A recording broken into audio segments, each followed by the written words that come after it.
So, something to go over today is whenever you are scheduled for a surgical procedure, and it doesn't matter if it's a gender affirming procedure or if it's just a routine procedure, such as, you're going to go in and have your appendix taken out or whatever.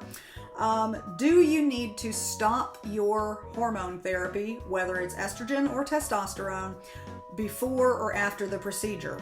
So the answer gets a little bit complicated. The short answer, according to the more recent studies that have come out in the last 5 to 10 years, are that no, you don't need to stop hormone therapy while you are going into a procedure or coming out of a procedure. However, that's not to say that your surgeon might not recommend stopping hormone therapy. So here's the thing, and when I'm speaking of this, I'm speaking about both estrogen and testosterone because they are both equivalent here when it comes to risk for what's the big concern? Blood clots and such. This talk is equivalent here between estrogen and testosterone in regards to blood clot risk for the pre, peri, and post-op process. So your surgeon may recommend that you stop it anywhere from, a couple weeks before to a couple weeks after. I'm assuming here, but a lot of this tends to be based on old data, where it was supposed that since there was a limited increase in potential for forming blood clots just in regular usage of hormone therapy, that you would then have an increased risk during the surgical process, which just undergoing a surgery alone is going to raise your risk of having blood clots anyway, because the body is going to be doing its thing and it's trying to heal and it's going to be throwing out all these things, and you're going to be less mobile than you normally are, and when it's sitting there trying to clot and fix the place that was injured, that can accidentally happen in other parts of the body that are now less mobile, and then you can form a clot, get inflammation somewhere and form a clot there. So the thought process was that being on hormone therapy could potentially exacerbate this process that is most definitely going to be going on anyway during and after a surgery. So the more recent studies have shown that this concern was largely just that. It was just a concern in the back of people's mind, and while it made some logical sense, it didn't bear out in reality. One caveat here to mention with testosterone therapy is that, and I am not well read on this is more in the dermatology realm, but there is some talk that surgeons who are doing gender affirming procedures, such as top surgery on transmasculine individuals, may be concerned about scarring and in particular healing, because there was some talk out there that testosterone could impede the surgical healing process and therefore make the scar tissue more visible. So if you're someone out there who gets keloids or very thick, very visible scar tissue, and that's a concern to you, you may want to, talk to your surgeon about that and see that that may be an actual reason why you want to stop your hormone therapy before and after for a period of time. But as far as the concern over, everyone's big dog concern, which is blood clots, that is not something that is seen or that it has bore out an actual risk for concern through the more recent studies. That's not to say, though, that you shouldn't listen to your surgeon, because, you don't want to be that person who's just like, yeah, that's nice, they're talking to me. I'm just going to completely ignore it because some crazy person on the internet told me to. Talk to them about it, see what their reasoning is. A lot of them, as I said, they were trained this way in school, and who were they trained by? Probably a surgeon who's older than them, who was trained on older data than them.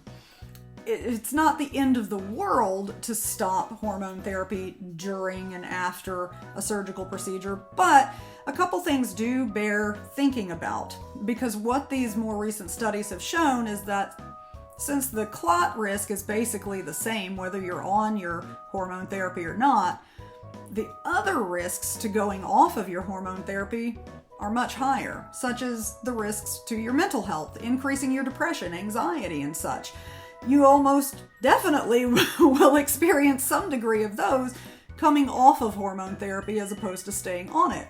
Also, something for consideration is that going off of hormone therapy can be very stressful to your body, like not just mentally, but physically. Coming off of it is going to cause a lot of things to get kicking again in your body, depending on what body parts you may have, such as in the instance of a transmasculine person that still has a uterus. Coming off of testosterone could kickstart a cycle for them, which could then definitely cause some mental health issues if that is a particular trigger for their dysphoria. So, that's something to think about. Now, for trans women, let's say you come off of estrogen therapy, and usually you have very little activity in the downstairs area, but you come off for several weeks, and then you start having some activity kick up down there, and if that's a trigger for dysphoria for you, that could be very harmful for you, mentally, that is. And then also, like I said, just generalized stress on the body from not having the hormones that it's now used to, the hormone balance that it's used to, can be very difficult for it when it's undergoing a controlled trauma, which is what surgery is. Even though we plan it out, it's still a trauma to the body. You can't tell, your chest, if you're getting top surgery of one kind or the other, you can't tell your chest, oh, calm down, this is a normal planned procedure. No, your chest thinks it's being stabbed and invaded, and it's going to react in a stressful manner. And if your body is also under the stress of coming off of your hormones, it makes it more difficult for the body to respond to that stress. So keep that in mind as well. So your mental health can be affected, your body's physical health, the stress that it undergoes, its cortisol levels that will go up, most definitely from the surgical procedure, but potentially also from the fluctuation of not having the hormone levels now that it's used to. These are things to definitely keep in mind that could potentially be harmful to you in one way or another if you come off of your hormone therapy. And it's something to keep in mind to talk to your surgeon about. I'm not an advocate usually for keeping these things internal and not saying anything to your healthcare provider, especially one that's doing a gender affirming procedure. I mean, one would hope if they are a gender affirming procedure provider that they'd be a bit more open to talking about gender affirming stuff. So for them, hopefully it'll be a little bit more easy to approach the topic. But anyway, so just to kind of recap here. So this is for either estrogen or testosterone folks. The current findings in the research don't support stopping your hormone therapy, and in fact they more support continuing it through the pre, peri, and post-op procedures and timings. This is something, though, to definitely discuss more in depth with your surgeon to see what exactly their concerns are for you. They may have some new study that's come out that's shown that there is some other area of concern that I have not addressed here in this video. The main concern that I see people, get upset over is that the providers themselves are worried that the person is going to be at higher risk for blood clots. That has been borne out to not be true.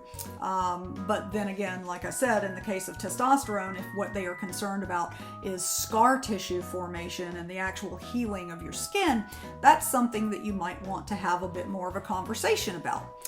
So keep these things in mind that, your surgeon may be coming from a different point of view, a different point of training and whatnot.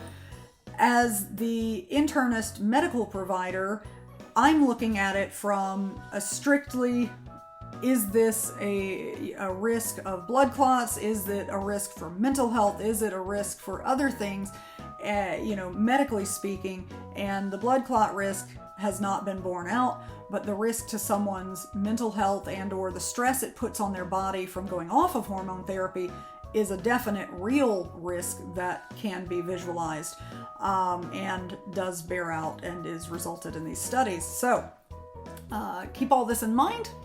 Ask questions, always communicate with your provider. Don't keep things from them if you can help it, because we like to have every piece of information. And you never know. You may bring it up and they absolutely had no clue about it. Like I said, we're all always learning. We're only human.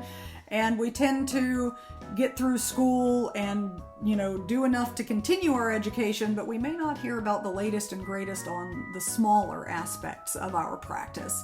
So stay vigilant, advocate for yourself, and as usual, stay safe out there, y'all.